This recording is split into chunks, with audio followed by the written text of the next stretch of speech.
In this new tutorial, I'm gonna show you how to fix the black screen on your Instagram in less than 1 minute. Hello guys, if you want to fix this problem, it's actually very easy. Just watch the video until the end. So first thing you have to do is just open the settings on your phone like this, go to the apps manager, and then go to the apps again.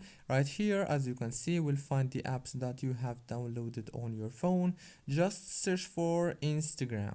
After you find it, click on it like this, and then all what you have to do now is click on force stop, and after that go down to the open by default option. Right here, make sure that the open supported links in this app is always allow, and after that go back and click here on app details, and it will take you directly to the Google Play option. Now here you will find this update option. If you have an old version of Instagram, just click on it to update your Instagram, and everything's gonna be well for you. That's it guys, don't forget to like, subscribe.